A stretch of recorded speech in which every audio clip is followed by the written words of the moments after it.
This video is brought to you by Blessed Be God Boutique, maker of Catholic fashionable apparel, handmade accessories, and more. Francis's revulsion towards sacred tradition was on full display last week, and barely anyone outside of a few people who read obscure articles even noticed it.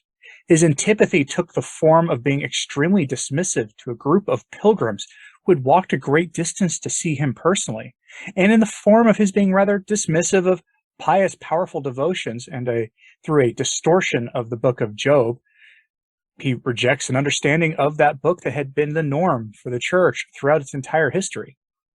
And his antipathy manifested itself in another reform that he issued that flew under the radar, that undermines traditional religious groups even more than they had been already. And it really needs to be discussed more by those knowledgeable in such things in the church. So I hope that me covering it here will help bring it to the attention of some people who are knowledgeable in such things. Because in times where good holy men and women are deemed to be fake monks and fake nuns for seeking to live out their religious vocations in ways not in keeping with the springtime of the Church of the New Advent and its diabolical spirit, it really needs to be looked at. So let's take a look at these stories of Francis's big week of being dismissive of tradition together. First, let us begin with the callous. Francis hosted a group of mothers of young traditional priests who went on pilgrimage from France to the Vatican to speak to him. They walked the entire way. We're talking 1,000 miles here. And they aren't exactly young women either. This story comes from Phil Lawler at CatholicCulture.org, where he provides this headline. A French Vatican observer ponders the end of the regime. Like it keeps saying, this is something people keep speculating about, that Francis's time on the throne of Peter is coming to a close. Given that he's 85, it is a safe bet that he'll be gone soon. However, I do caution people against betting on it, though, in any way. He's probably actually going to be around for longer than most of us anticipate. But Mr. Lawler describes the situation with the French mothers in this way, quote, "And while he admonishes others to show mercy, to reach out and accompany those who disagree, Pope Francis shows no such patience to traditionalist Catholics. When a group of 30 French women, mothers of traditionalist priests, walked to Rome, covering nearly 1,000 miles, to attend a papal audience and plead for the continued use of the Latin liturgy, the Pope allowed just one of them to speak with him for 1 minute." End quote. Ah, yes, how wonderfully merciful of him. I guess that treatment is partially on the traditional French mothers who are expecting that the Pope of Mercy and Accompaniment would show mercy to these mothers by accompanying them in any way. 1 whole minute after a 1,000-mile walk.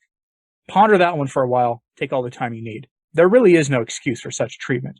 Not that it is all that surprising, to be honest. And for those who might say, well, how did he know they were coming?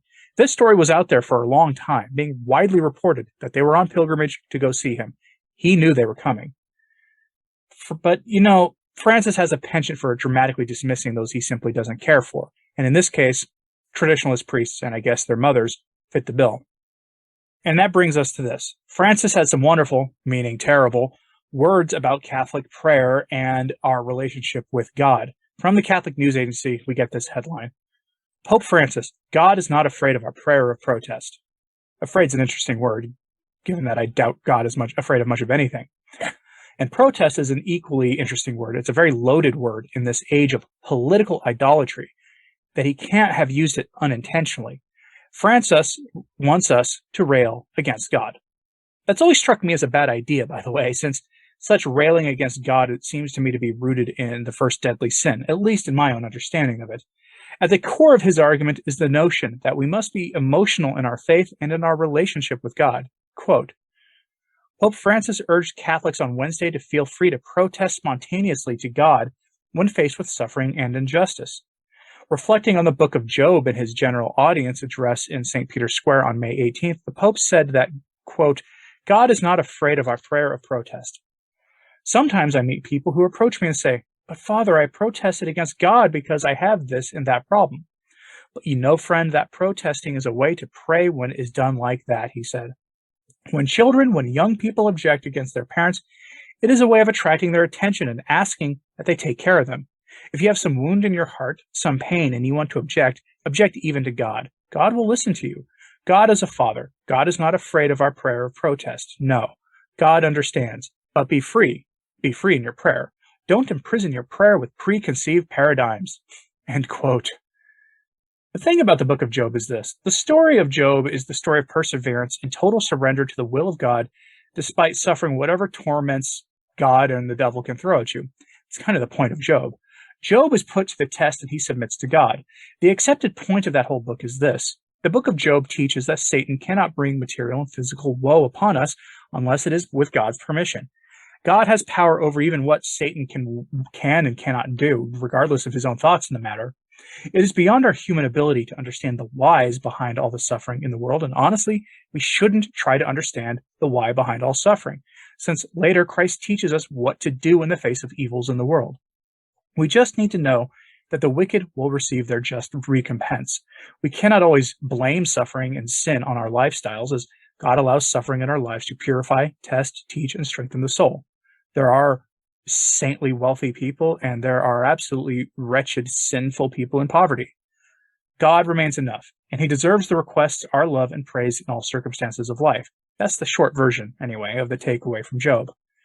Instead, railing against God, as Francis invites us to do in the face of that, it suggests that our will and our understanding are key to the relationship we have God, because at the core of this is a how very dare you treat me like this if you're railing against God.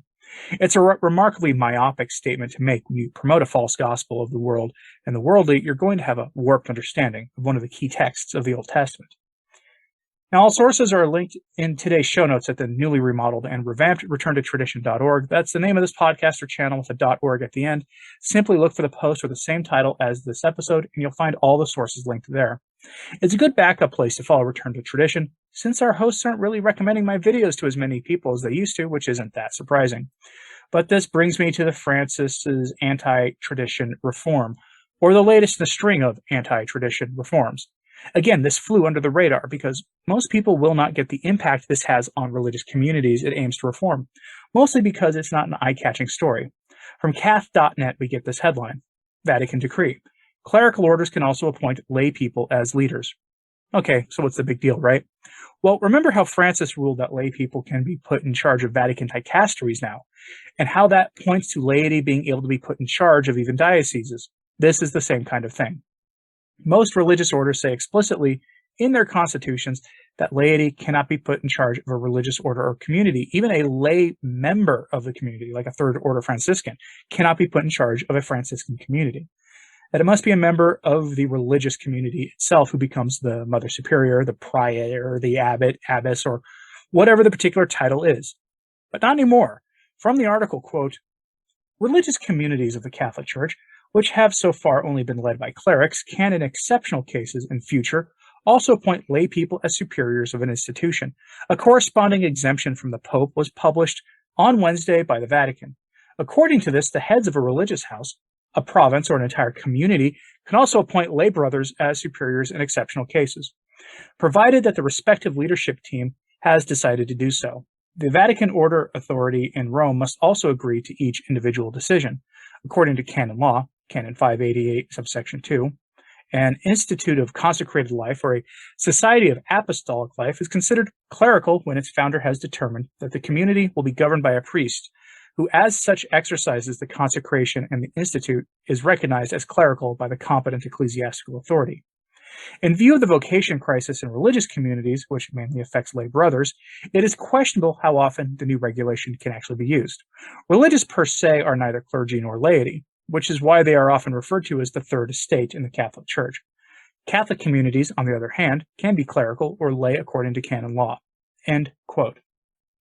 This is the further democratization of the Catholic Church. It's as simple as that. This is foisting the values of the world upon the Church. You know, the values of the world are locked in a particular moment in time and are always changing, while the values of the Church are eternal, timeless, and transcendent.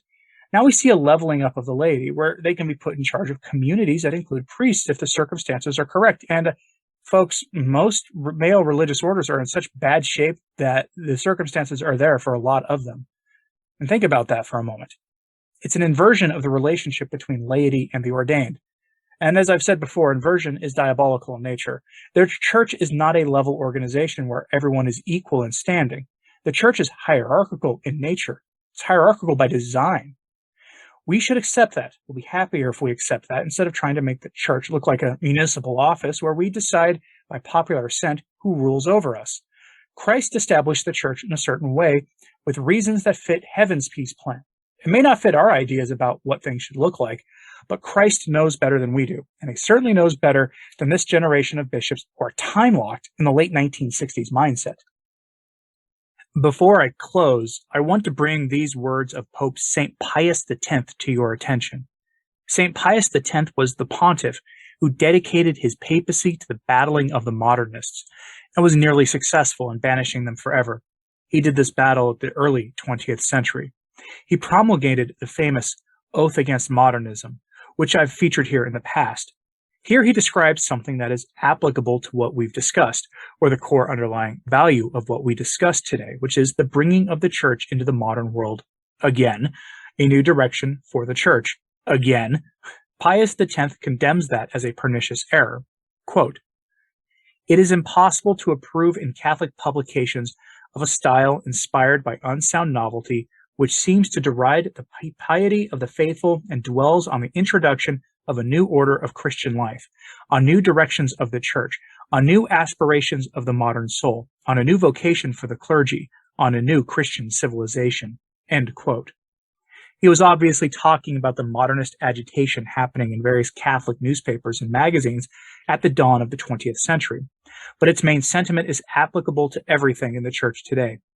This leveling is an unsound novelty, to borrow a phrase from St. Pius X, and Francis is seeking to introduce a new order of Christian life, a new union of the Christian with the modern world, for us to walk together instead of in opposition to one another. This is a surrendering of the church to the prince of this world, and down that path lies unmitigated disaster. You have it, folks. Francis was utterly callous in dismissing a group of elderly mothers who walked 1,000 miles to see him in Rome. He was dismissive of faithful Catholic prayer and the traditional understanding of Job by distorting the message of the book of Job. And he wants to put laymen and women in charge of religious communities. What do you think the effect of this will be? Let me know in the comments, please, because there comes a point where the prophecy of St. Francis of Assisi comes to mind, which speaks about a destroyer, not a shepherd, ascending the throne of Peter. Let me know if you think I'm off base with that thought, and like and subscribe if you haven't. It really does help. And share this video if you can too, since our hosts changed the way the algorithm works again. And every YouTuber out there now seems to hate what they've done, which is also typical. But the new algorithm favors sharing, so share it if you can. It does help.